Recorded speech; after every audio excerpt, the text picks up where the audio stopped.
All right, YouTube's going live now.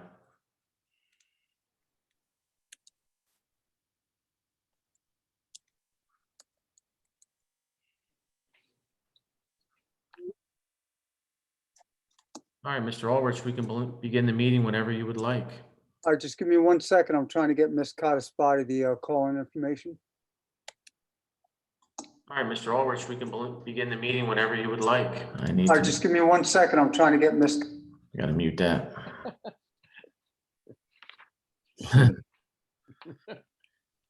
Deja vu.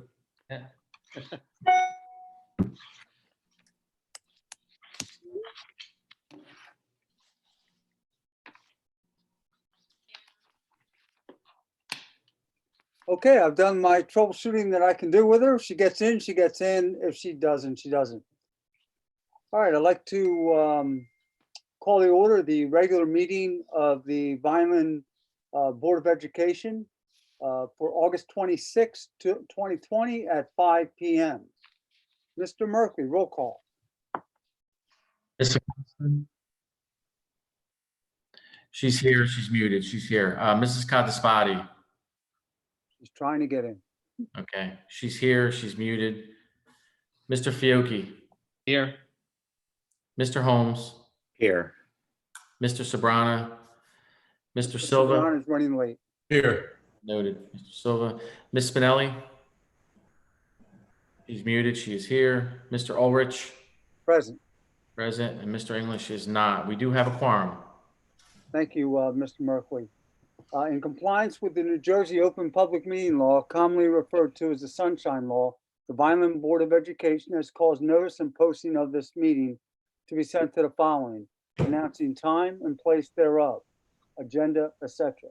The Daily Journal, SNJ Today, the Press of Atlantic City, Nuestra Comunidad, Visto Bueno, the Clerk of the City of Vineland, and the Administrative Office Public Bulletin. Rise for our flag salute.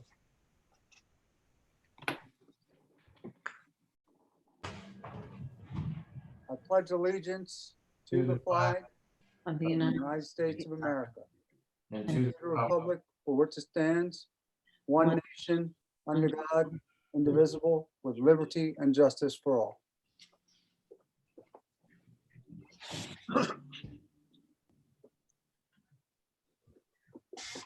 Okay. Mr. Merkley, do we have any resolution for executive session? we do not this evening. Okay, do we have any approval of minutes from the last meeting? Not for this meeting. We'll have that for the November 9th meeting. Committee reports, September 9th. September 3rd meeting, right? Is that what? Or whatever, yeah. Okay. Do I have any committee reports? Megan, Ms. Spinelli, go ahead. you on mute her, Gene? Yeah. Ms. Codispoti is connected by telephone. For the record, Jean. Okay. Hi, the Facilities Committee met on August 25th at 4:30. It was myself, Paul Fernaccio, Jean Mercoli, Tom Ulrich, Mary, Nick Fiocchi, and Kim Codispoti. I'm going to do my best to go over some of the HVAC concerns.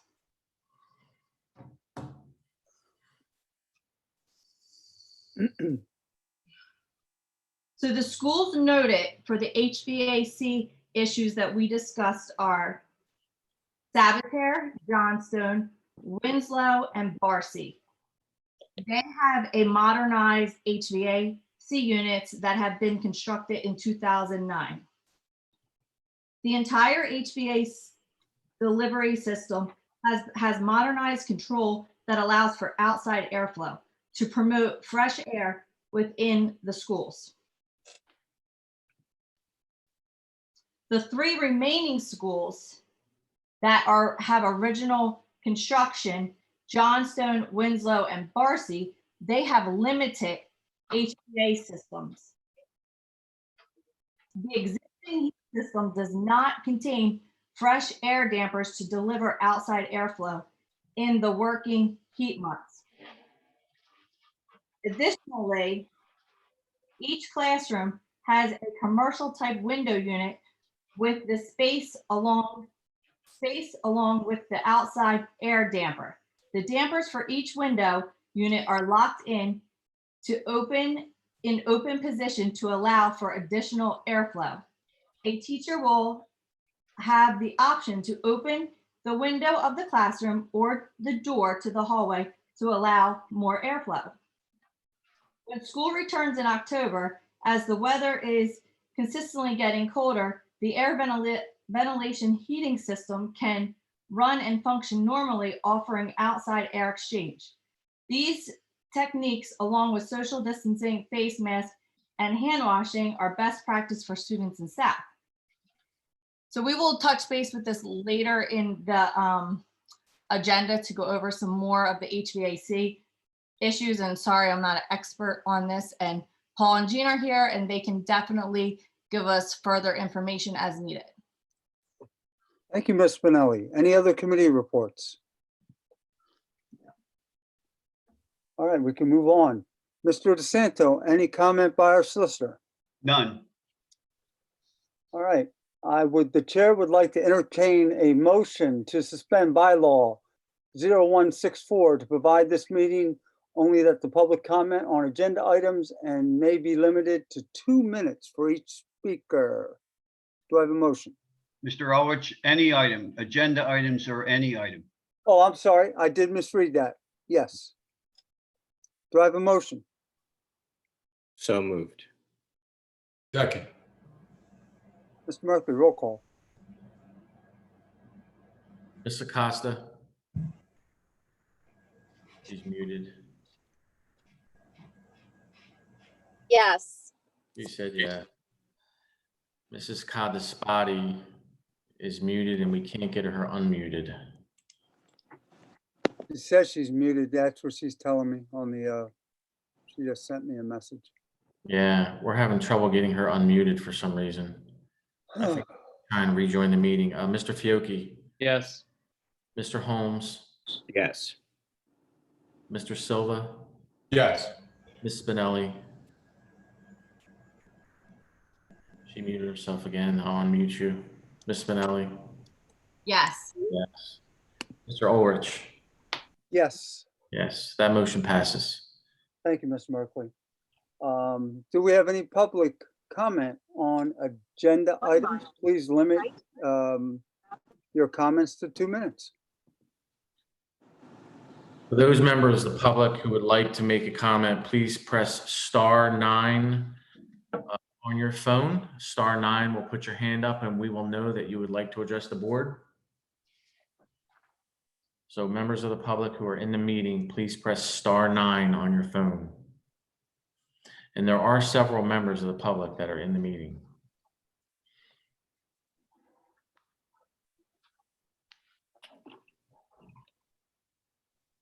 Please press *9 if you want to be heard, or we're going to move on. You can make comments at the end of the meeting if you so desire, but we're going to move on from the agenda. Point of order, Mr. Ulrich, please. Yes, On our agenda, we've combined the public comment on agenda items and any matter for one time only at this point. okay. Okay, just as a reminder, sir. I'm just going on memory, Bob, from I understand. Many doing years. this many times ago. From what I see, it looks like there's probably 3 to 4 members of the public who are in the meeting. So there's not many. So maybe they're just joining the meeting because they can't get to a computer. So there's only 3 to 4 members of the public that are in the meeting. If you'd like to make a comment, *9. Don't see any. All right, I'll close that portion of the meeting. Public comment portion. If we're moving on and we find that we have an error, we'll accommodate. All right. Our next item is motions and resolutions by our superintendent for discussion and approval. Thank you. Dr. Guccio. Thank you. I'd like to recommend discussion of the following items: retirements, resignations, terminations, leaves of absence, employment transfers, student substitutes, extracurricular activities, extracurricular summer, and volunteers. Do we have any questions by the board? Anyone? Like to recommend discussion. Well, one second. I was just, I was going to comment or ask a question. On the stipends for Schedule B sports, which are in this, have we gotten a definitive answer from the governing body that sports are definitely on before we approve these stipends? Yes, at this point, we were told that we would continue sports as is, and if anything changed, they would let us know. But right now, they're beginning to work out and practice, and we were told that we should move forward with that. Okay, and if, let's say, the season was suddenly canceled and reversed in 2 weeks, what would be our status on the stipends we just approved? Joe, please correct me if I'm wrong, but I believe that they would still get paid their stipend based on what the governor told us to do the last time. Sir, Correct. My conversation and also a brief conversation with VEA leadership, that is their understanding that that would be a full payment. So if something's out of our control and we give stipends for $8,000 to coaches and so forth, they're going to be paid for nothing? Difficult to disagree with you, Mr. Ulrich. As an official, I can tell you I have not been registered by the state, so there must be hesitancy somewhere. That's a personal comment. Now, these stipends, Dr. Guccio, when would they take effect? I believe right after this meeting, again, Joe, correct me if I'm wrong, but some of them are already working with students, preparing for whichever sport they're coaching.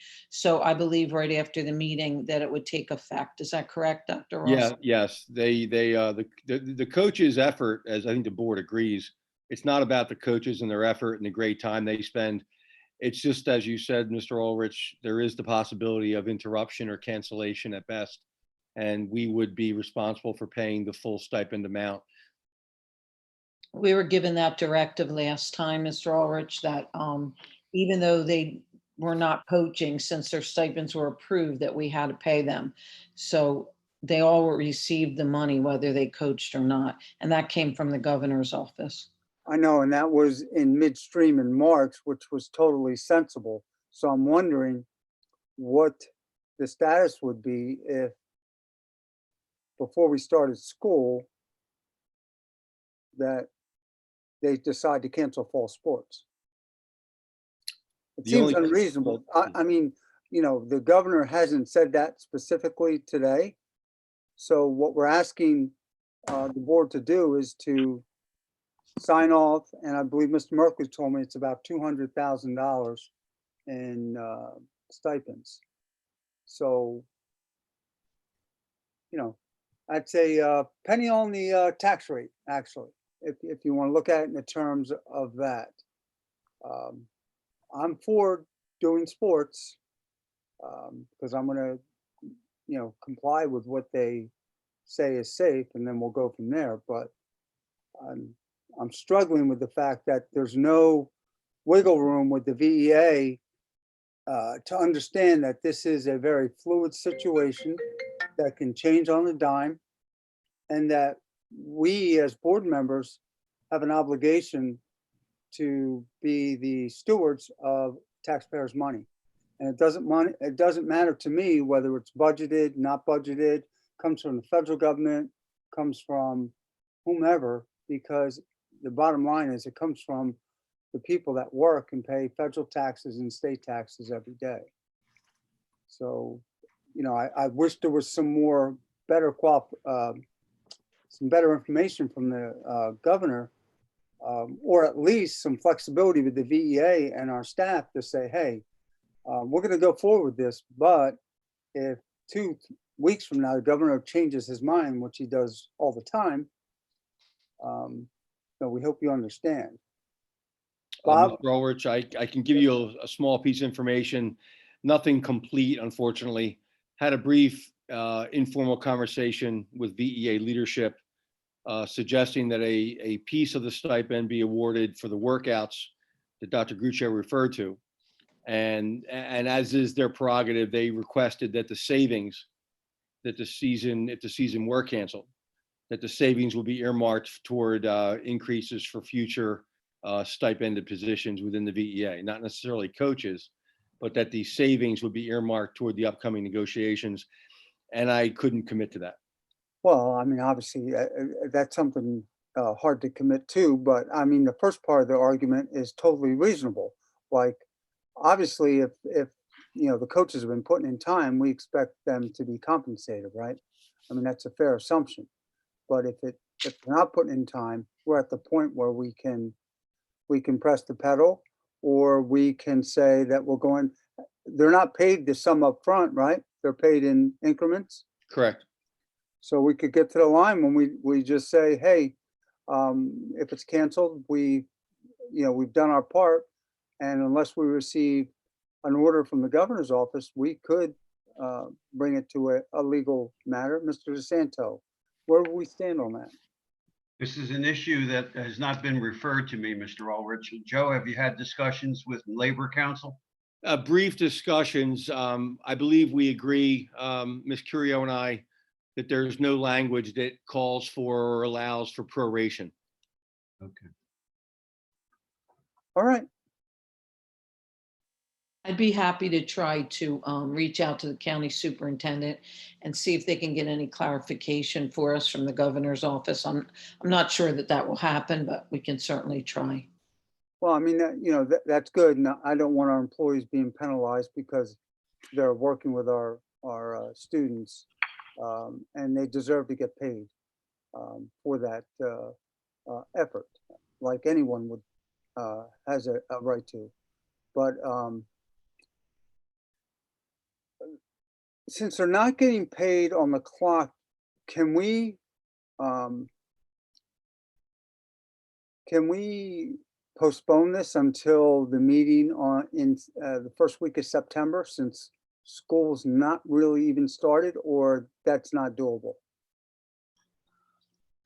My only concern would be that many of them are already doing the job. Is that correct, Joe? My understanding is workouts have begun.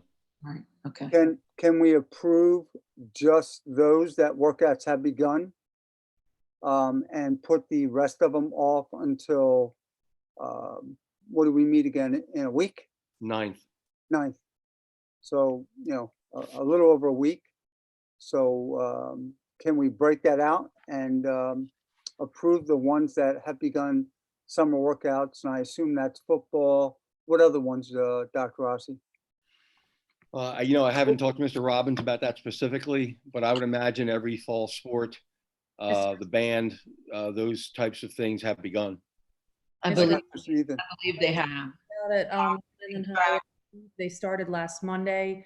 All the fall sports are participating in phase 1. And it was very, very well run, very organized. All of the protocols were being followed. The kids were extremely excited to be back out there.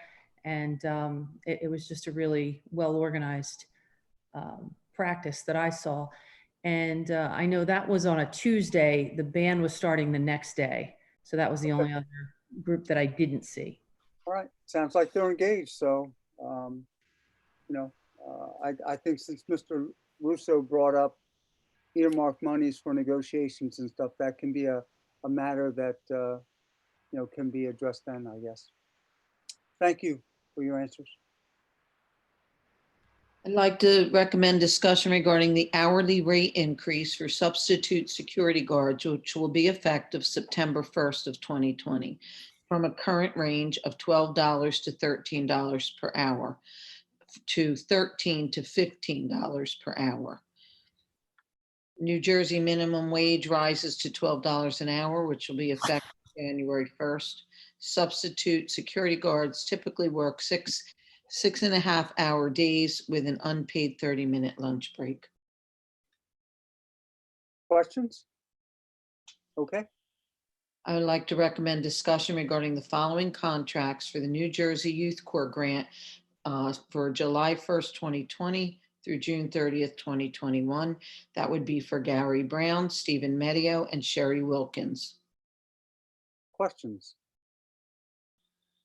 I would like to recommend approval of items 1.1 through 1.3.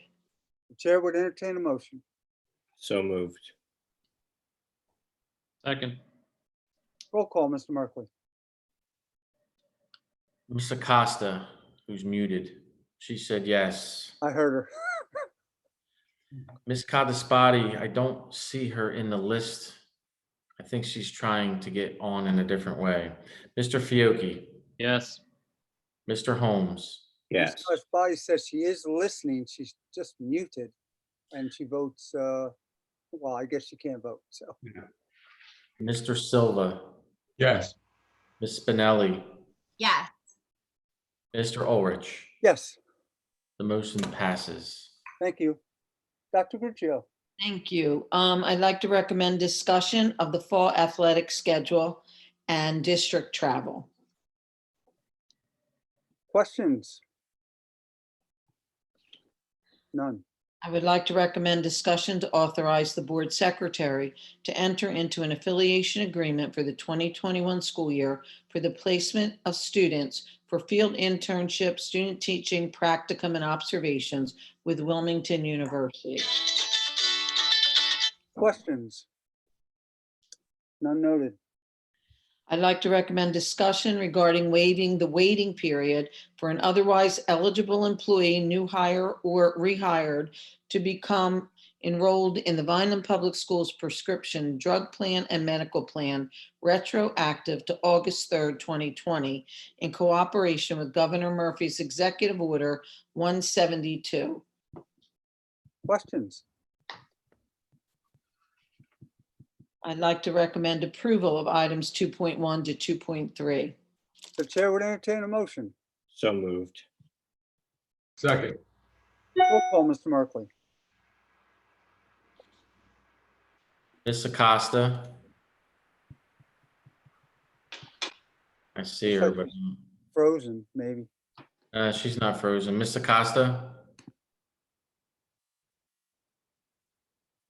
I don't think she's responding. All right, let's move on. Oh, yes. Oh, okay, there we Yeah. go. Sorry. We're still trying to identify Ms. Codispoti in the meeting. We're having technical difficulties. Mr. Fiocchi, Yes. Mr. Holmes, Yes. Mr. Sabrana is here. Do you know what we're voting on? 2.1, 2.2, and 2.3, Mr. Sabrana? No, so I abstain. Okay. Mr. Silva, Yes. Ms. Spinelli, Yes.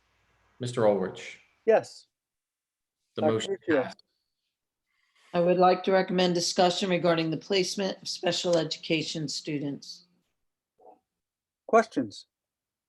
None noted. I recommend discussion on the following non-public aid for the 2021 school year.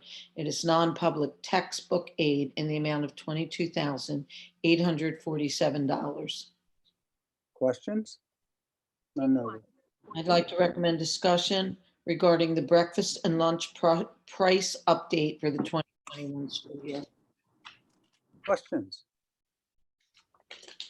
I would like to recommend discussion regarding a professional services agreement with Brett DeNovi and Associates to provide board-certified behavior analysts and behavior support services to our classified students through the district IDEA funds.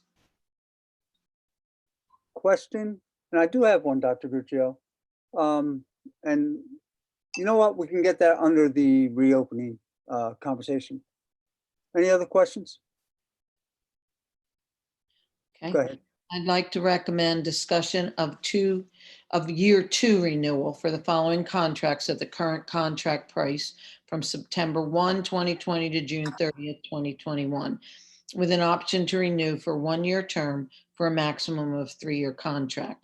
And that is with Ascenda Incorporated for school-based mental health services. Questions? I'd like to recommend discussion regarding the tuition contract between the City of Vineland Board of Education and Atlantic County Vocational School Board for one student in the total amount of $8,560 at $856 per month, less any prior year credit from September 2020 to June 2021. Questions?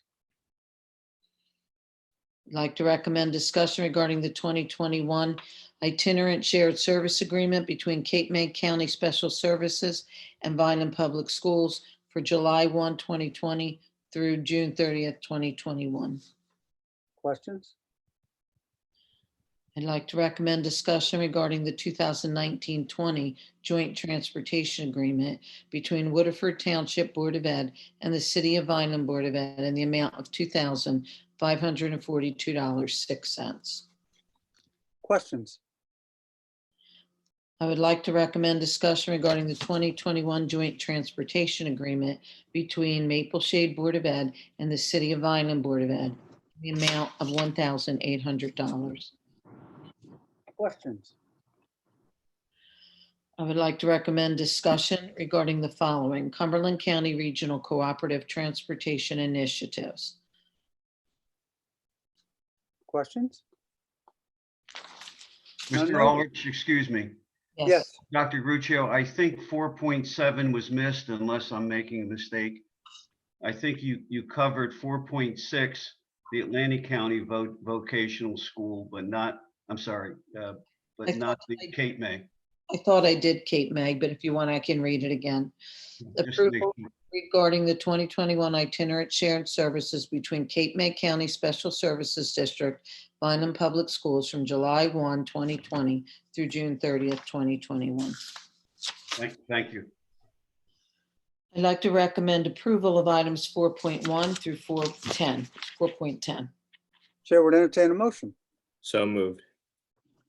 Second. So, Roll call, Mr. Merkley. Ms. Acosta? She said yes. She said yes. We've identified Ms. Codispoti in the meeting. We just got to get her unmuted. Yeah, Mr. she said she can't, Gene. I think I know how to get her unmuted. Mr. Fiocchi, Yes. Mr. Holmes, Yes. Mr. Sabrana, yes. Mr. Silva, Yes. Ms. Spinelli, Yes. Mr. Ulrich. Yes.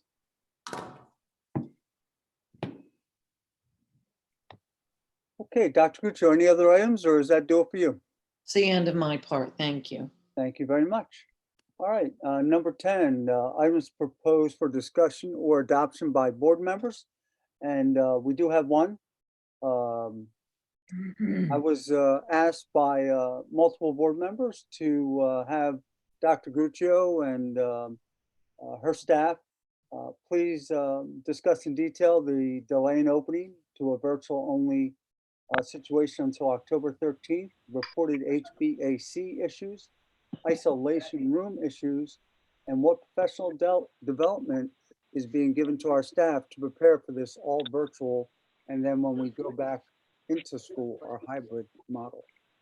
Dr. Guccio? Ulrich, let me just interrupt you. I think I got Ms. Codispoti unmuted. Ms. Codispoti, are you there?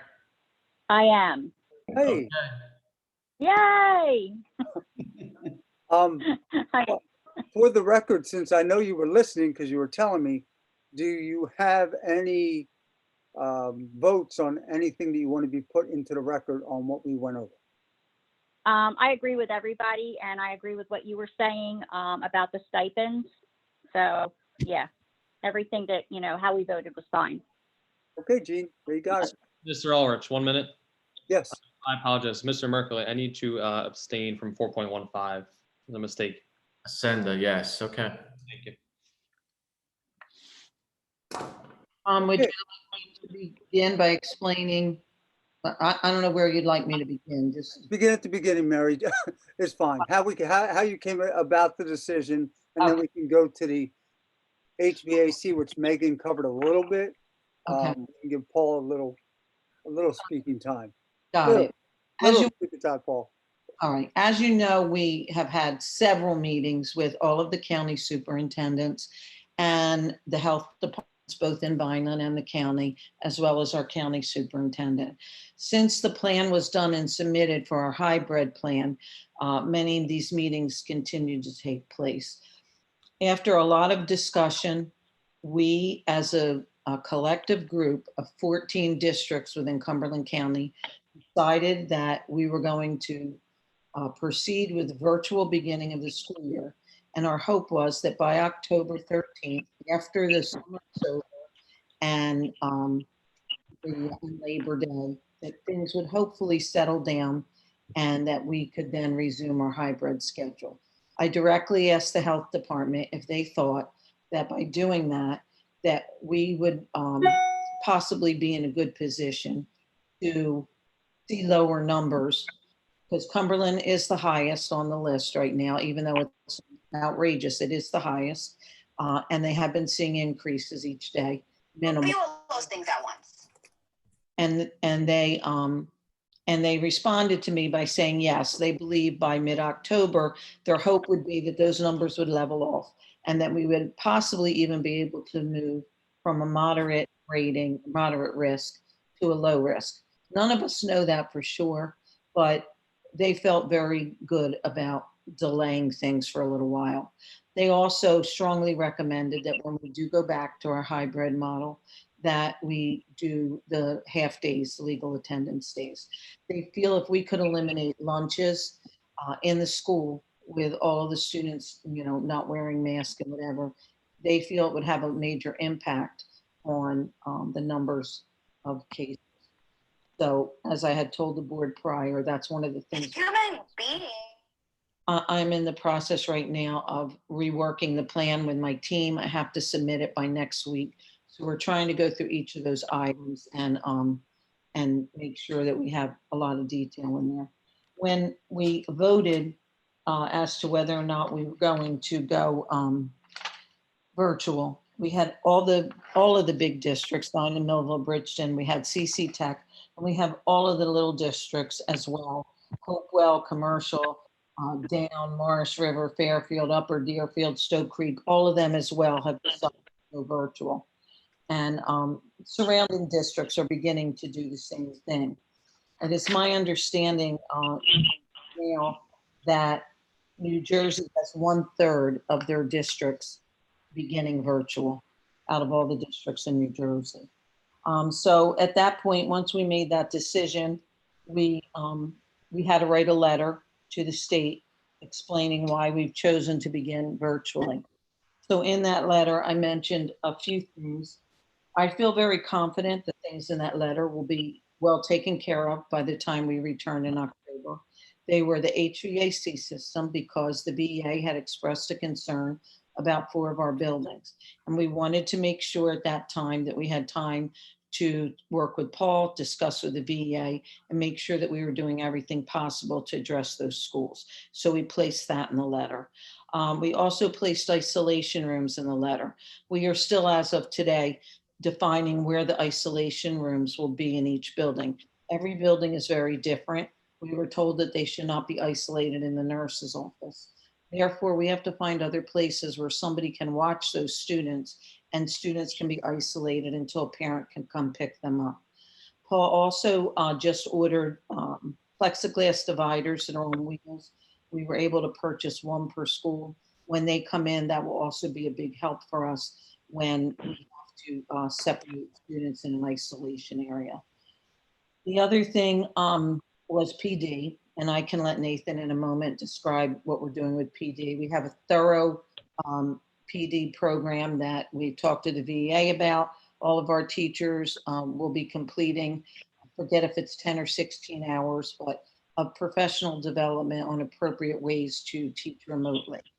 And then the other thing, which we were not allowed to include in the letter, none of us really understand why, but I included it anyhow, was staffing issues. We have a tremendous amount of staffing issues. We have been meeting with the principals on a daily basis. We had meetings again today with each level. And they're working, I can't thank them enough. They're just working above and beyond, trying to make this work. Because students and parents were allowed to choose virtual as an option, we have to make sure we have enough teachers to teach those virtual students. And if we come back, we have to make sure those students have continuity with that teacher. So we've been spending hours on trying to make these schedules work appropriately, not to cause disruption for our students. So those things that were mentioned in the letter are things that I feel pretty confident they're able to go back as we're planning on October 13th. I feel very confident that they will all be in place. Oh, and one other thing that was mentioned was the temperature screenings, and they are working now trying to install them, making sure that our cameras are set up and that everything is working.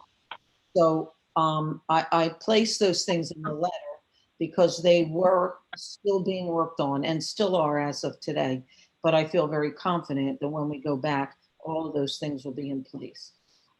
I can ask Nathan if you'd like to expand a little bit on the PD, and I can ask Paul, since I'm certainly not an HVAC person, to update any questions you may have regarding the HVAC concerns. That's where we are. That's how we got to this point. That's why the letter was submitted. And I'm really, really hoping that things go the way the health department is expecting them to, and that we will be able to return on October 13th with a hybrid model of instruction. So before we go to Mr. Fry on the PD, so what you're representing is that the health department told us we couldn't open? No, they did not say that. Okay, They did not say that at all. They said, of course you can, but we feel comfortable if you would delay, because testing was another thing. When you have to test somebody, the results are coming back very slow.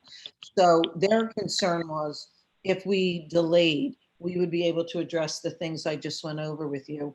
They also really believe that by delaying, we may be in a much better situation, possibly even in a low risk category, if we let the summer prevail, get over with, and give things some time to settle, and then come back mid-October. They feel that our numbers will be lower. As you can see with all the colleges going back, it's been on the news every night. I know that's different than, our schools, but they're going back. Kids are having parties, seeing kids that they haven't seen. And now many of them are turning to remote. The kids are being tested. Some of them are testing positive. And if we had to test our kids, or we had an outbreak in a school, they were concerned about the turnaround time for testing. So they didn't come out and say you cannot open, but they gave reasons why they felt more comfortable if we did this and took our time reopening in October. Some of them were testing half days so that we could send kids home with a lunch, those type of things. So after the discussions with both the Vineland and the county health department and all the superintendents, this is how we came to the conclusion that we should all be on the same page, begin slowly, and hopefully, or hope all of us, is that we can return to the model we originally presented in mid-October. so with that being said, has our plan been approved by the governor's office? None of the plans have been approved at this time. It was sent back to me to revise. I now have to work on doing the virtual piece, how we're coming back virtually and what those guidelines will be, and then include where we hope to be on October 13th with that piece of the plan. The plan's about 70 some pages long.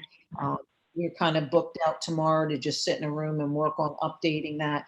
I do need to get it to them by next week, but we have not heard anything regarding the state approving it. The county superintendent read the original hybrid plan. She made comments as to what she'd like beefed up or changed or whatever, and we are working on that. And then we now have to add the virtual piece. So that should be finished so that I can get it to her next week. All right, so with that being said, with the plan and our prior vote to begin school, 9-0, why isn't this plan moving forward in front of the board? And how can a unilateral decision be made that goes against the decision that the board made just a few weeks ago, a couple weeks ago? We were informed after the fact that the board did not have to vote on that plan and that we can move forward with whatever changes need be without board approval. We did meet with a large pandemic team again. I explained where we were, what I just explained to you, I explained to them. And they apparently some of the unions had questioned why the boards were involved.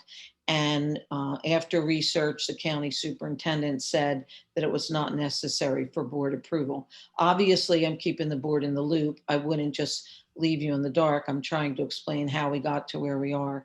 But they said it is not necessary to have board approval on this new plan. Is it possible to get that in writing? I did ask that in an email when your revised plan came out, that can we have in writing from the Department of Education, the governor, or the county superintendent? Absolutely. I believe, Jean, do you have a copy of that you could forward to the board members? He's muted. He's muted. Yeah, I muted myself. There's an FAQ that the Department of Education put out. I do have that particular piece of it. I'll have to dig it out. I'll forward it to all the board members by email. Thank you. I appreciate that. Thank you. Should Any questions by board members concerning, let's just start before they go to the PD piece, or what Paul has done, which is actually excellent work, because Paul represented that the schools were ready to open, as far as from his facilities perspective. I do have to say, Tom, that Paul and his team have done tremendous amount of work. Yep. And I believe wholeheartedly that the VEA understands, although they questioned, I think they do understand what Paul has done. And Paul has given them information as to how we meet what we can. We're doing the best we can with the older schools that we have. And I think they realize that we just needed to vet their concerns. And I know that the facilities committee came to the same conclusion when Paul briefed us. Any questions by board members? Stick to the piece on the delayed opening, health department, whatever you like, please. And then we'll move to PD. All right. Dr. Guccio, can you have Mr. Fry? Take Yeah, it? Nathan, would you be kind enough to explain a little bit about the PD that's available and all of our teachers are going to be completing? Yes, thank you, Dr. Guccio. So the PD, Tom, and board members definitely focuses on virtual instructional best practices. We learned our lessons, beginning in March last year through June, what we did well with, what we could use extra help with, and what we just frankly didn't do a good job at all. So we came up with 10 mandatory professional development opportunities for teachers to complete on their time or within the school day once school begins. We had conversations with VEA representation, with school administrators, with teachers, and these professional development opportunities range from things like virtual teaching resources to assessments for online, all the way down to screen recording, simple, just getting yourself screen recording. Then it moves into activities like programs Ed Puzzle, easy way to engage every student. Participants will learn how to take videos and share videos, share contact between students and teachers. Moves on into web tools. What kind of web tools are out there that you can use? Of course, our student information system or our learning management system, Google Classroom. We have different levels for different proficiencies, everything from kickstart your Google Classroom all the way up to taking it to the next level. Big addition this year was the Discovery Education for teachers. It allows teachers a wide database of activities. That is a great resource for multimedia, lessons, instructional strategies. It's a more of a clearinghouse for multiple virtual instructional best practices. So there's also some other odds and ends specifically for content like science, and online resources, but that's kind of the overview of what is provided to them. All of these are to be done originally before September 4th, at the end of the day, September 4th, but we just extended that a little bit because teachers requested more time. Nathan, didn't we also purchase a couple of programs to support the teachers on this virtual learning that we have available now in the district? We did. Principals got together and decided what they thought were the most important packages to purchase. And we purchased a couple of them, Learning A to Z. We purchased Cami, a web editing tool that we can use for across the district, saves considerable money by pooling our resources and buying those things as a unit. All these things are in place because of the collaboration between the units. Mr. Fry, are there any arrangements being made to give teachers that need on-hands instruction in the schools by our staff or our supervisors? Has that been worked out? Because some people just can't look at a link and figure it out, to be honest with you. That's not always the best method to learn something. Some people need that tactile in-person experience. All these are virtual webinars. They're all, people on the other side of them. You can watch them live or recorded. Also, the principals are offering multiple in-person activities as well. For example, Tracy Severance is coming for the middle school and high schools. So yes, those things are also being offered. But Tom, we are definitely focusing on the virtual instruction, the same kind of virtual instruction that the teachers will provide to students. We're expecting them to take as well. And I know, and we're starting school before all that's getting rolled out. So the expectation is that this past week, when these links go out, that you have teachers that they're going to immediately engage in this 10 hours of professional development. I just don't know that that's a realistic scenario, and that this is something that probably should have been addressed long before, like when we were starting to, you said we learned our lessons from March. Well, I don't know that we necessarily did if we're just rolling this out. August 3rd, the links went live. Everything went live August 3rd. So that's a considerable amount of time. And why aren't they? And don't forget, Tom, we've been providing this kind of professional development. We have been providing this kind of professional development for a considerable time. The reason we have 81% of the teachers say that they have had all the training they need by a union survey, that they have all the technology tools they need, is because this has not been an effort, last-minute effort. This has been an ongoing effort for the past seven years. We have strived to provide all these resources through every professional development, through non-tenured teacher academy to regular offerings that we offer every year for our professional development. Oh no, it's definitely not a Johnny come lately effort. No, and I understand, and these programs have been going along a long time. Like, this isn't a new concept, but one of the things that Mr. Russo brought up is that there were teachers who felt that they did not have the level of experience or expertise to jump into the virtual world, despite the fact that we've been investing in technology and pushing these concepts.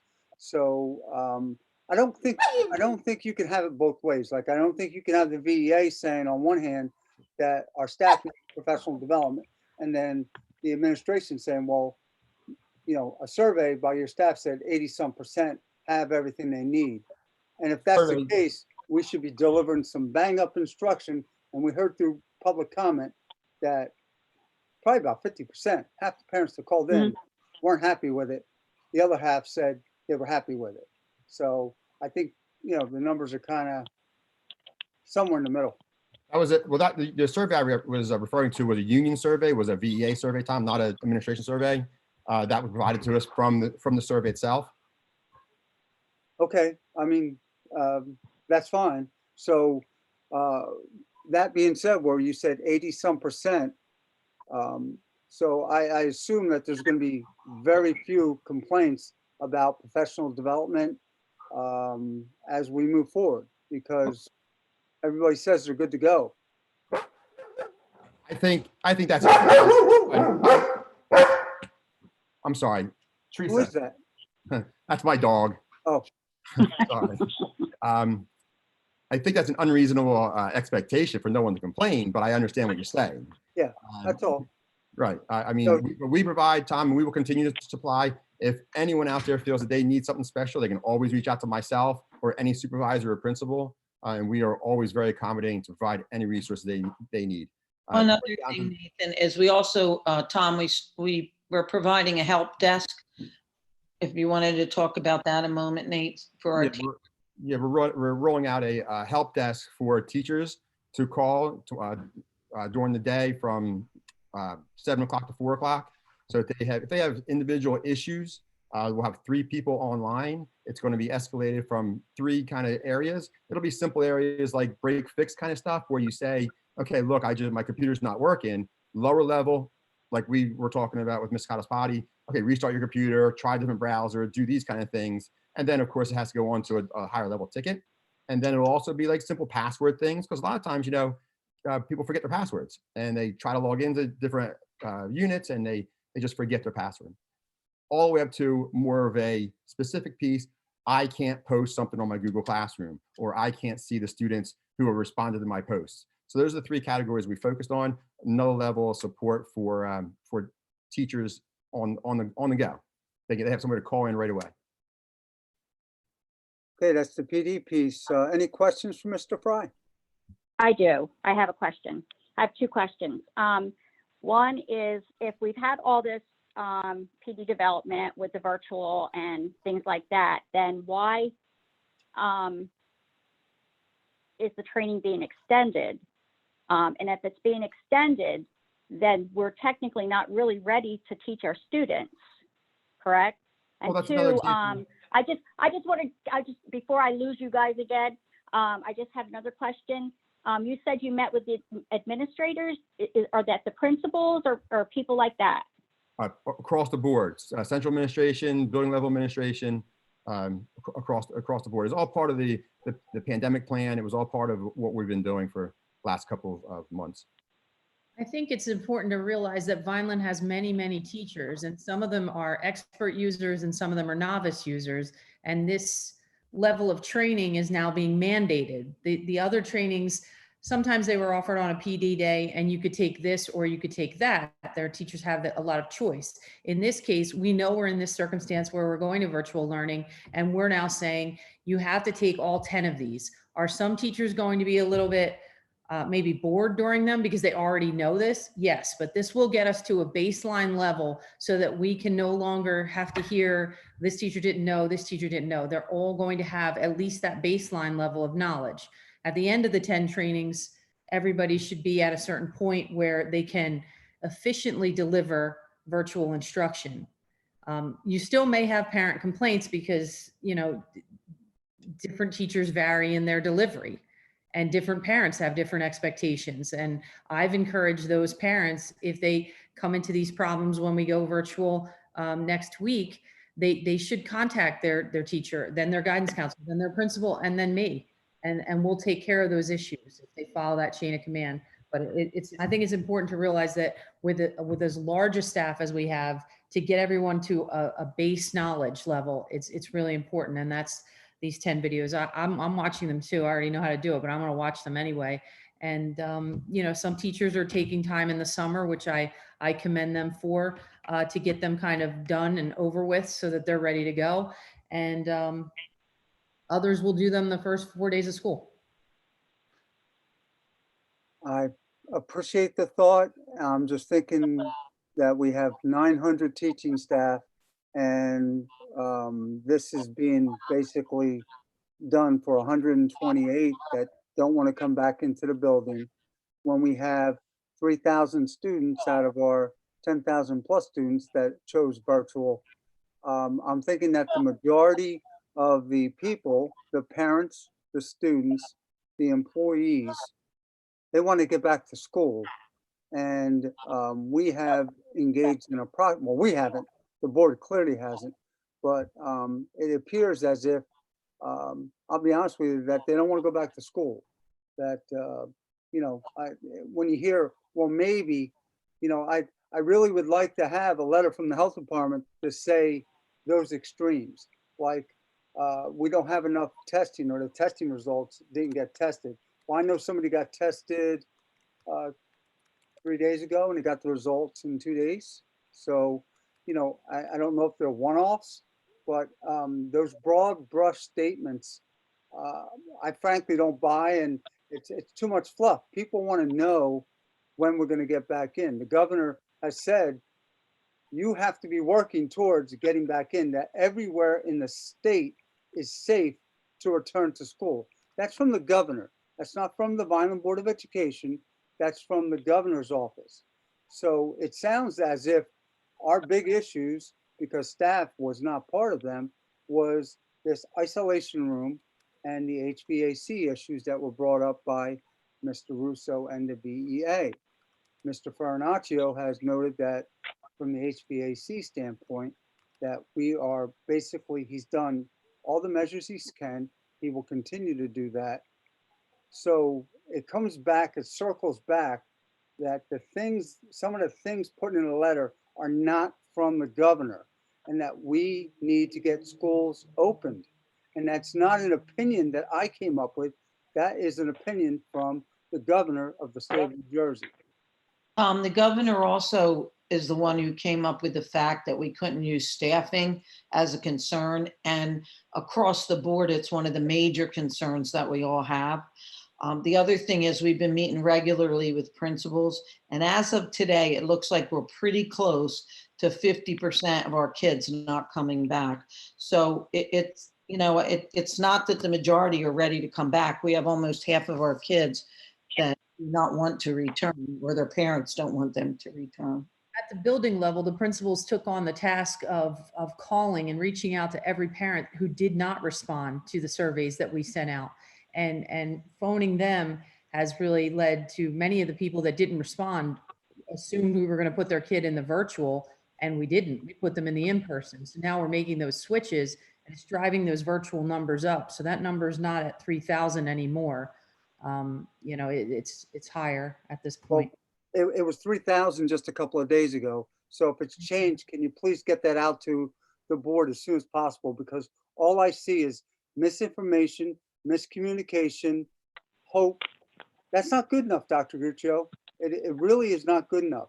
We need to have firm, black and white messages from the health department that says that, you know, they're going to back up what's going on. Testing, I don't know, you know, the results on testing and being not enough or delayed. There's over 2/3, you said it yourself, 2/3 of the districts in the state of New Jersey are opening up to their hybrid or in-person models. 2/3. So we're in the 1/3. We have a lot of money, a lot of resources. We got a lot of cares money, and frankly, we're not getting there. And it's very disappointing to hear from my standpoint. Our principals have been spending hours, even today, they're still making phone calls. Of the 3,000 parents that did not respond, those phone calls take a lot of time, and they have definitely changed the numbers of people that are going virtual or going into the hybrid model. They're still working on that now. As soon as I get those final numbers, and we still will have some that they can't reach, but as soon as we get them, I would be more than happy to share that. But I just want you to know that they've been working since last week. I mean, some of them are making hundreds of calls, and they don't even have anybody to help them. So I just want you to know that it changes daily. And when we get pretty firm numbers, I'd be happy to send them out as well. There's actually a global call that's being made right this second. My cell phone is ringing, and that is to remind parents to double check, because we're having trouble just reaching families. They're not answering, or it's a bad phone number. So it makes it hard to decide which cohort they would desire for their child if they're non-responsive. Okay. Everybody's phone's probably going off right now. Mr. Sabrina has a comment. You're muted, John. I'm sorry, I thought I unmuted myself. Is that better? Yes. Dr. Gruccio, in your letter, it sounded to me like we were going to go back in October in person. Is that subject to change, and how would that be decided and when? Well, it's absolutely subject to change. I think it's pretty apparent that things change daily coming out of Trenton. Our hope and our plan is to go back October 13th, but anything can happen between now and then. We can get a different directive. Numbers in Cumberland County could change.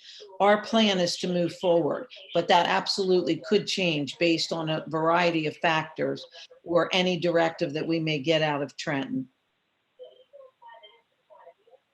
It's just so frustrating because a moving target doesn't cover this at all. I Very mean, frustrating for all of us. We all feel that way. And we don't get a really directive. We don't, it's always, okay, you can go back, but now if parents don't want to send them back, they don't have to. Okay, now you can start virtual, but I need some reasons why. It's always, it changes for us on a daily basis. And it's very, very difficult to just keep changing like that because it's hours of work to put into a plan. So, we all feel the same frustration. I would love nothing more than to see us back to normal. I hope that eventually that happens. I think we all want to feel a sense of normalcy again, but I can't promise you that that will not change because I don't have a crystal ball and we just do not know what's going to happen between now and October. and So maybe the Mr. governor did not DeSanto say- can, I'm sorry, John. maybe Mr. DeSanto can enlighten us because I don't recall a situation like this where a fairly major part of the day-to-day operations of the school district is decided without even the board having a conversation about it. And I know these are extraordinary times, but can you help out with that, Bob? There's no precedent with respect to the current situation, John. That's the most difficult part. So there's nothing to draw upon, commissioner decisions, anything like that. It's clear from the department that the state and the governor's office are pulling the strings with respect to decision making. I had felt that the board is the decision maker with respect to the opening of school, but apparently the county superintendent and the department disagrees. And it's very difficult for Dr. Gruccio and the staff to administer when the guidance is coming from the Department of Education, regardless of what we feel. Well, To and answer your question succinctly, there's no precedent upon which we can rely upon to make decisions going forward. unfortunately, that doesn't shield any of us, including the administration, from all the questions and phone calls and text messages and email and Facebook about what, quote, we are doing and not doing. And you're right, it is unprecedented. We're elected to see that the schools are well run, and yet their decisions are coming outside of the context of home rule, if Yes. that's what's happening. And aren't we in a better position, superintendent, administration, and school board, to decide what's the right thing for the staff and the students and the people of Vineland to be doing, as opposed to what's happening in other parts of the state? And especially our needs, where we have kids that have, great needs, and they aren't going to be met in a virtual world, not completely, and not the way they would be in a face-to-face situation. Safely done. Try to keep the board informed. We have 4 board members on a large pandemic committee. I try to send emails out as soon as I get information, but we're just following the directives that we were given. I don't think anybody's trying to keep anybody in the dark, and I don't think anybody is trying to not go back. That's what we all seem to want, but we're just trying to do it in a cautious and respectful way. There was a study done, and I wish I could remember who did it, but anyhow, regarding Cumberland County and in Vineland, we were told that if we do go back in person, we can expect 60 cases of the virus within the first week and up to 500 within the first month. That presents us with a real issue. And I could get the information as to where that study came from, but those kind of numbers are big numbers for our district. They were from a group of doctors, pediatricians. That wasn't a study. And well, this is information we received. I don't know who did it, where they came up from. Vineland was, I was under the impression that it was some type of study done by a group of whomever, doctors, whatever, and that was their prediction for Vineland if we went back in person. Wow. I mean, I'd love to see that scientific evidence. I'd love to see that quoted. You know, I think what's going to happen here is that, you know, I think that we're going to have to, the board is going to have to really assert our home rule responsibilities in this regard, because the governor did not order us not to open.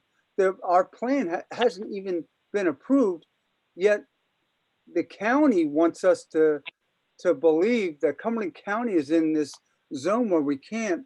But when you look at the maps that are available every day, 3/4 of the state, except for the top portion of Sussex County, is in a moderate level. The governor has deemed, as of 2 days ago, when I read his statements, that every place in New Jersey is safe to go back to school with their professionals, with their best judgment.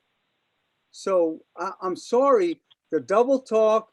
I don't believe that there's this big effort to open up, because our facilities are theoretically as good as they're going to be. They're not going to get much better. And this is just, Mr. Ulrich, I think there's a long-term effect. If you're going to go beyond this, we're going to have to furlough people. There's actual people that are going to lose their jobs. And we're making decisions based upon what a group of pediatricians got together in Vineland to say what they were going to do. This is just not acceptable. I'm sorry, I can't agree with you, Dr. Gruccio, on this issue. I have a quick question, Mr. Ulrich. Go ahead. I'm sorry. Dr. Guccio, I mean, is there any chance, I know you guys are working tirelessly on this plan. What if the governor says no, too bad? Is that even a possibility? You mean about going back virtually? To my knowledge, he hasn't denied anyone yet. We have one district in Cumberland County who has made the decision to go virtual until January. Okay. And that was approved? Yes, I've been, to my knowledge, what's been shared with me is that he has not denied any plan to start virtual, as long as there is some reason that was submitted as to why we needed more time. So that's why those things were placed in the letter, because they're things that we're still working on. As I said before, I think we'll be in good shape, and I feel very comfortable in October, unless numbers in Cumberland County really spike. I feel that we can go back with the plan that we had originally presented, and I don't think that we'll have any issues. Our departments have gone above and beyond to make sure that we are in the safest mode possible for our staff and our students. So I'm hoping that that's the direction we can go. But again, we don't know what's going to happen between now and October. But I've been told that anybody who has submitted a plan with any type of a reason other than staffing, nobody has been denied that. With that being said, and I say this with all respect, if that is the case, why would you allow fall sports to go in person if you don't want to start school virtually? So how does that mix up? It doesn't make sense to me, Mr. Ulrich, at all. I don't think they should have started up, but we're following the NJA, SSI, whatever it is. I'm not good at acronyms, but we are following those guidelines, which the state told us to follow. And those guidelines say that we could open up. So, you know, again, I agree with you. I don't know why we're doing that if we're not bringing kids back, but again, the directive that we get. Fair enough. Any other questions? One quick question. How many days a week are we requiring our teachers to be in the classroom? Based on legal opinion from Nicole, we are not requiring that they be there anytime during the week. We are allowing them in on Mondays and Fridays if they feel more comfortable teaching from the classroom, but we are not requiring any teacher to come in during the week to teach virtually. Follow up, if I'm not mistaken, I know Bridgeton is, and maybe Mr. Silva can. No, I believe they are as well. Some districts are requiring it. I can only go by our legal counsel, and our legal counsel strongly advises us that if they could do it from home, we should not make them come in. So that's why we made that decision. Even if they're the only one in the classroom. I know there's another district that's telling them to all go in every day. and because they're the only one in the classroom. So I just don't understand. Bob, you and May I I- talked, and could you Hold want on. to, go ahead. Go ahead, Bob. Mr. Ulrich, Dr. Gruccio. Yeah. All right, I believe that the issue involves the definition of what is essential. That I believe that employees that do not, or are not, it is not necessary for them to be at the workplace are considered non-essential. In other words, since we have remote learning, teachers are not necessarily obligated to be in the classroom, in the workplace classroom. Also, too, you have to understand the other districts, there's a degree of cooperation between the teachers and the administration and the board. So to say that it's happening here or it's happening there, what you don't know is whether or not the particular education associations and the leadership and the teachers are working in unison with the school district. So you know, you can say they are being directed to, but I think it's more of a question of cooperation that may not be in all school districts. But if we all say that we, I'm clear on what I'm saying. if we all say that we correspond with all the other school districts in Cumberland County, and Dr. Gruccio is in touch with Dr. Miles from Bridgeton and Mr. Trungone from Melville, if those two superintendents, Tri-County, both said that we're requiring our teachers to be there at least, let's say, 4 days a week, why are we taking the stance that because of quote unquote legal counsel, that we're not requiring our teachers to come in at all? Okay, two things. Millville is only bringing their teachers in for the first 2 weeks of school. They are not requiring them to come in. The other thing is, as it was explained to me by Nicole, if a teacher is capable of doing their job remotely, we should not mandate that they come into the building. So that's how that decision was made. She is comfortable with us offering them the option on Monday and Friday to come in, and that's what we have done. We have administration and food service that will be in the buildings those 2 days as well.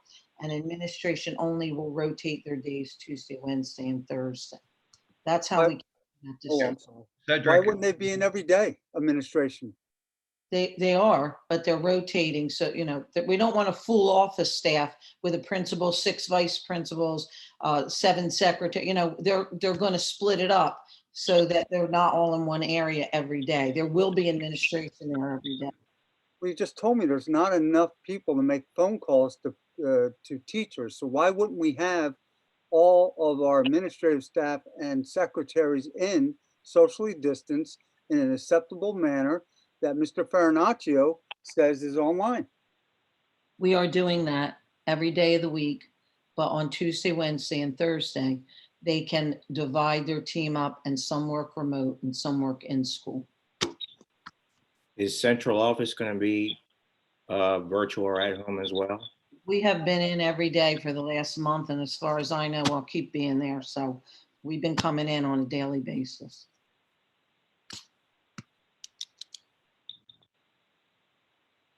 Some good questions. Anybody else?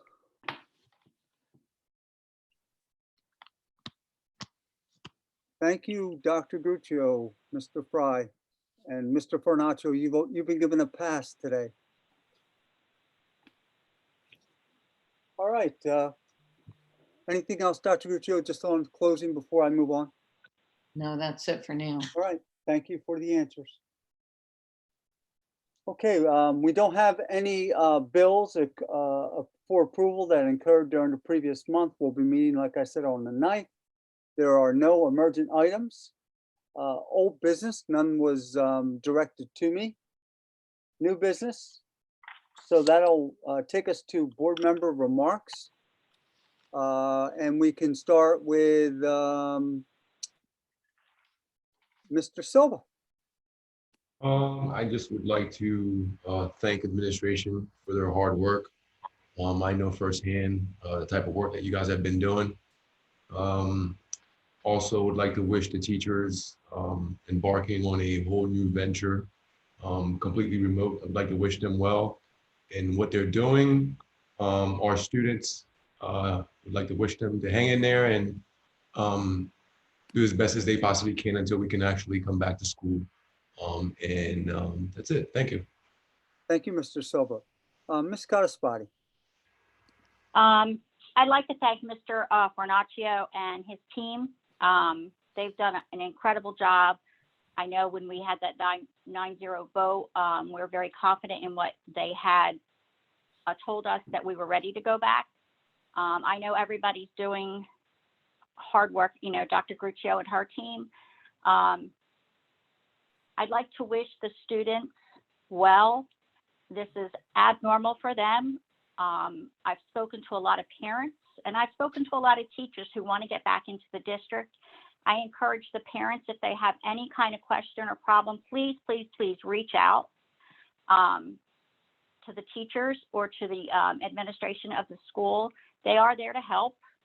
I know there was a lot of frustration March through June. I wish the teachers well, and I really do hope we can get back to school soon. Our students need it. Thank you. Thank you, Ms. Cataspati. Ms. Acosta.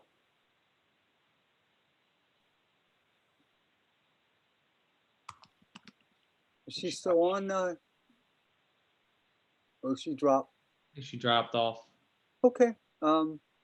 We can come back if she gets on. Mr. Holmes. Yes, wishing everyone much success. I'm a little, what's the word, disheartened by some things that are happening. I totally believe that our teachers, if the students aren't there, that the teachers should be in the classroom teaching, if not 5 days a week, then 4 days a week, like other surrounding districts. Absolutely, that should be mandatory. Absolutely, that should be a requirement from our school district. Parents, students, hold your teachers accountable, and teachers hold your parents and your students accountable as well. That's all I have. Thank you. Thank you, Mr. Holmes. Ms. Spinelli. Hi, everyone. Firstly, I just want to thank everyone in central administration for all their hard work. It's noticed. You guys are doing a wonderful job during this pandemic. I want to wish all of our students a great first day of school, and let's try to make the best of it as we can. I also look forward to getting back to the new normal as soon as possible. I can't wait to see everybody. I want to say hi to Scott, who's watching us at home, and that I wish him well. Thank you, Ms. Spinelli. Mr. Fiocchi. I just want to thank Dr. Gruccio and her team, as I know they've been working tirelessly on a plan, preparing for the upcoming school year. Want to wish the best of luck to all of our students and teachers start of the new school year, and I look forward to getting everyone back into our schools sooner than later. Nothing else at this time. Thank you, Mr. Fiocchi. Mr. English wanted me to tell everybody that he wishes everybody a good start to the school year. Hello? Some feedback. Okay, just some feedback. I'm sorry. I don't have anything else going. But that he wanted to wish everybody a good start to the school. He wants us to obviously be back in school as safely and as soon as possible. But unfortunately, you know, life happens, and he had a procedure that's going to sideline him a little bit. So in the interim, you know, if you have anything, just direct it to me. I always try when Scott can. I try to keep him in the loop with it, but really, I'd prefer that you know, he not being bombarded, because he's really not in a position to kind of get involved too much with that. So, you know, my best wishes to Scott on a speedy recovery. You know, and hopefully he'll be back in the mix soon. I'm hoping by next board meeting, so he can field all these questions that seem to, you know, come in from everybody at once. I forgot what it was like a little bit when you're directing all this stuff in these committee meetings. But from my perspective, I never question the work or the heart of what Dr. Guccio does, and we have a very unique friendship that sets back, God, many years. And I speak my mind, and she speaks hers. And I personally prefer that in people, that you just say what you feel and you put it out there. Mr. Holmes said it great tonight, in his remarks. He had some really good remarks. And though it doesn't make everybody happy, we're never going to make everybody happy. We're never going to mitigate the risk to zero. Again, I say that our plans need to focus on what Mr. Farinaccio has done. And from a facility standpoint, he's got us to the point where we can return in that regard. Everybody else has to do their part, and we have to get back into the mix, and we'll be judged upon how we react when we do have, and we will have, a positive teacher or a positive student that's going to test positive for COVID-19. I mean, I think anybody with common sense is going to realize that that is a known fact, that that's going to happen when we start engaging in these reopenings. So we need to be prepared. We need to react to it, and base our decisions based upon facts and guidelines. And I do feel for Dr. Guccio and the staff that the goalpost seems to be changing all the time, and that's very difficult to match. And it's very easy for me or anybody to sit in the catbird seat and look down and make criticisms and judgments and things along that nature. That's an easy thing to be in. It's a hard place to be in your shoes, Dr. Guccio. So I appreciate the work that the staff is doing. It's just that I think that one of the things that struck a chord with me with Mr. Holmes is he talked about accountability, that principals need to hold their staff accountable and that teachers need to hold their parents accountable. And that really is true, right? Because it is a two-way street, and we're going to be in this for a long period of time. This isn't going to be over soon. So, I don't want any banter between myself and Dr. Guccio to be misconstrued as not being on the same page, not respecting her dedication, because anybody that knows her heart, knows that kids come first. They always have. Our employees come second behind the kids, and they always will. So I don't envy her position, but as elected officials, we do have a responsibility to ensure that our schools are run well and that we hold our superintendent accountable. So my questions are always directed in that mode. And when she doesn't agree with me, she has my number, and she will tell me, because that's the way she is. So thank you, Dr. Guccio. I appreciate it. Is it all right if I make a comment? Absolutely. It's your floor now. Now, since it's the last meeting before we actually kick off the school year, I just need to publicly thank the people that have put in endless hours trying to help us get to this point. That obviously includes my central office staff. They've been amazing. Our principals and assistant principals, the hours they've been putting in are just unbelievable. I need to thank Paul and his maintenance staff. They're doing a top-notch job making sure that we can open our doors and feel confident. Mike and Dee in transportation and their staff have been working really hard so that when we're ready to roll out the buses and get our kids in, we won't have any glitches, or we hope we'll have very few anyhow. And then I know people talk about the unions and everything, but I have to tell you, we may often disagree, but the unions have been really very gracious to work with over these past few weeks, especially the VEA, the UAW, VASA. They know what we're going through, and they're trying to meet us halfway. And I just need to thank them for that. And then finally, I would just like to wish all of our staff and our students the best school year possible. I know it's not ideal. I hope we come back soon, but I just want you to know that I truly appreciate everything that everyone's done, and I look forward, hopefully, to a successful school year. And I want to also just wish Scott well and hope you have a speedy recovery. We look forward to having you back. So thank you all very, very much. I'm really, truly blessed to work with such great people. Thank you. Okay. Do I have a motion for adjournment? Did you forget me? Second. Approved. You can say Hey, aye. wait, did you forget me, Mr. Oh, Ulrich? you know what, John? I'm sorry. I did. I know you come John, late and I'm that's it. All right, I'm sorry. How soon they forget. Yeah, I'm a rookie at this position. And listen, apologies for my late arrival, which, believe it or not, is COVID-19 and social distancing related, because everything you do now takes longer, and I got tied up in traffic getting back to town.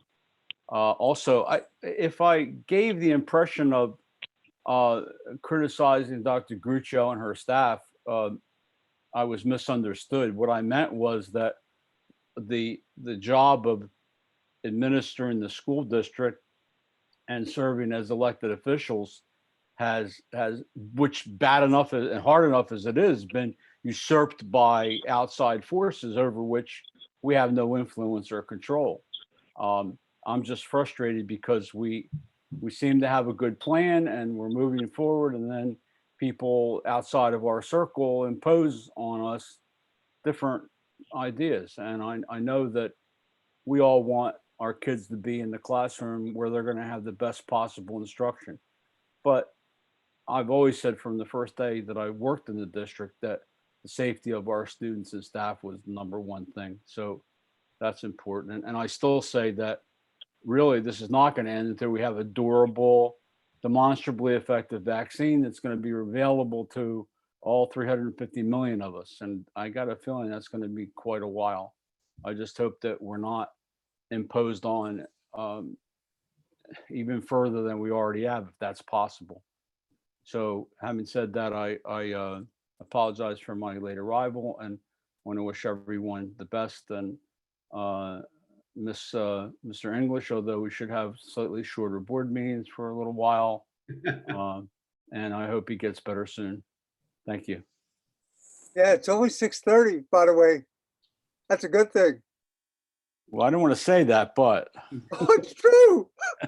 It's true. Hey, I apologize, John, for skipping you. Not a it's problem. Going back and forth, and I am challenged by age these days. So now I will make a motion for adjournment. Thank you. All right, guys, we're adjourned, and thank you, and keep it up. Thank you. Thanks. Good night. Night, everybody. Bye.